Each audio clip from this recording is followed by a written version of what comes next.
What's up, you guys? I want to talk about why I think that bread routes are one of the best businesses that you can get started in for under $100,000. Bread routes might be the right business for you, and they might not. What's most important is understanding the framework about how I would go about looking at this business to be able to determine whether bread routes are right for you. And if not, you can use that same framework to start to evaluate and look at other businesses that might be appropriate. So there's 6 components that I think are helpful to consider when you're looking at any particular business. The first and second thing is the valuation of the business or the pricing itself. The third is the sustainability. If I buy this business, will the seller compete with me in some sort of way? Am I competing with other people in this same space? How sustainable is the income that I'm basically buying with this business? The next is your acquisition risk. Is the seller lied to us or twisted things around? How possible is it for them to be able to do that? And what does our due diligence process even look like in terms of being able to reduce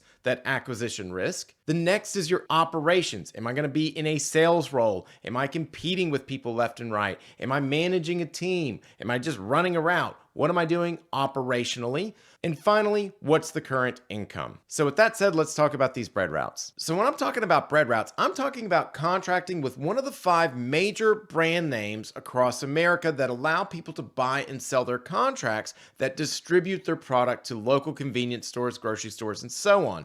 Those 5 companies are Mission Tortilla, Snyder's Lance, Flowers Bakery, Bimbo Bakeries, and Pepperidge Farm.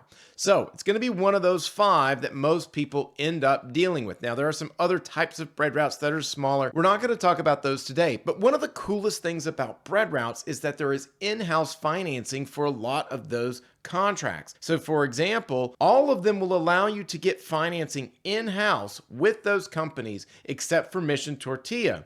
And so essentially, instead of having to go beg for the SBA to give you a loan or go down to your local bank and try to explain what the hell a bread route actually is or all this sort of stuff, you're not having to do that. A lot of times, if you can come in with that down payment, which a lot of times is under $100,000, they can get you financed fairly easily, presuming you don't have any bankruptcies, your credit score is good, and all those sorts of things, right? But the point is that getting loans on a bread route can be way easier than trying to get a loan on practically any other business out there. So the financing aspect of this business is extremely favorable. The next thing I want to talk about is the valuation. Now, the valuations on these businesses can be quite a bit lower than what we would see normally from other businesses. Let's say a 3 or a 4x valuation for a normal business, meaning that it's selling for 3 to 4 times the net income.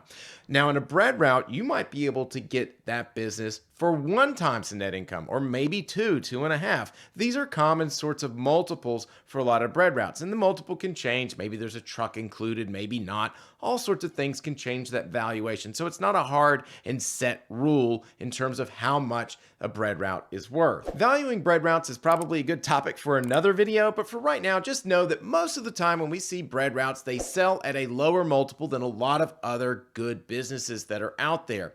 And so if you are at the $100,000 mark of your budget, your business, if you were looking at a 3x valuation, is probably going to only be making $30,000 or so a year. Most people aren't interested in buying a business, trying to take on risk, trying to deal with the time management of owning and operating that business for $30,000. They'd rather just get a job. So a lot of times it's not worth it if you did see a valuation that is higher. So when we're looking under the $100,000 area, we are probably trying to find businesses that are a lower multiple. Now, here's the thing about lower multiples. A lot of times they are lower because they are much more hands-on, meaning that the owner is involved on a day-to-day basis. Now, granted, you can hire some parts of the business out in a bread route, but for the most part, the owner is actually out there doing the work, distributing the product every single day. And so the point is that while that multiple is lower, it may not be favorable for you if you don't have the time or the ability to operate that route yourself. And so because the owner is actually physically out there doing the work themselves, basically that means that you cannot scale this business. It's not some absentee side hustle where you cash checks and drink margaritas. You're going to have to actually be out there and do that work. Now, you can get people to help you out, and there are some exceptions to this too. We're not going to get into that today, but the point is that a lot of times if you are able and okay with doing that work, this can be a very, very favorable type of business. Now, if you're not and you want to scale to 5, 10, 20 routes, this isn't it, because you're probably not going to actually be able to scale, regardless of whatever the brokers or the sellers are trying to tell you. Now, in terms of the operations, contractors do multiple things, and I've got another video that covers that in full detail. But one of the coolest parts about the operations is that it is not a sales job. And this is really important when you start to look at businesses under 100,000, because a lot of them masquerade as businesses, but they're just sales jobs. And start to notice how they're getting their clients and customers in a lot of these smaller businesses. It's cold calling, it's door-to-door stuff. So one of the coolest parts about this is that you're not selling stuff. The grocery stores know what they need. You kind of know what they need to fill up those shelves, and you're just delivering it. So that's one of the coolest things, in my opinion, about this business in terms of the operations. And so one of the next things to look at is the cash flow. Most bread routes will generate somewhere around 60 to 120,000 a year. But more important than just looking at cash flow, like every other business out there, look at the stability of it. Because a lot of businesses that will generate $100,000 a year, they may only make it because they got lucky or had some amazing sale that went through, or maybe they only made it in a particular season and then they struggled, feast or famine, throughout the rest of the year. In bread routes, you should be cash flow positive theoretically on your first week. And a lot of times you should know how much that cash flow should be, because it's not dependent on your sales skills. It's dependent on you just doing the process and delivering the product to those stores. And that leads me to the next thing, which is essentially your evaluation process. Evaluating a bread route is essentially a very easy task when you know what to do.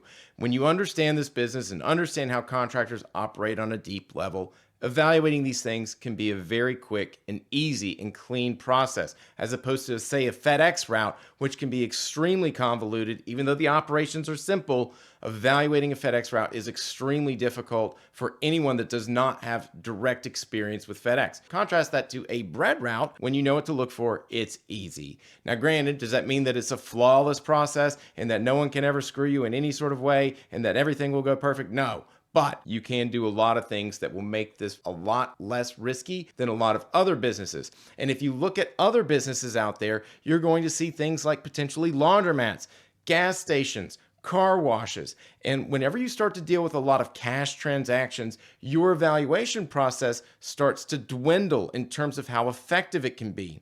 Contrast that to a bread route where you're not really dealing with cash in an untraceable sort of way. Yes, they do deal with cash, but there are traceable aspects to that. In the car wash world, you can't really know how much they're really making. And so you really have to have a reasonably honest seller in those types of businesses. Same thing for vending machines, which also may pop up under 100,000. So those might be great businesses to own and operate, but evaluating them and dealing with your acquisition risk is going to be so enormously high that it might end up scaring off a lot of people when they see how much of a leap of faith they have to take versus a very small leap of faith for a bread route. And so one of the next coolest things about bread routes is that your area, the territory that you're buying in that contract, is legally protected. Other contractors aren't going to try to compete with you. They're not going to undercut you. As opposed to other businesses, whenever you buy, maybe that owner turns around and starts trying to compete with you in some sort of way. Now, that doesn't always happen, but it doesn't ever happen in the bread route world. So I think that that's super cool. So sometimes people just ask me whether I think bread routes are right for them. The way to look at it is simple.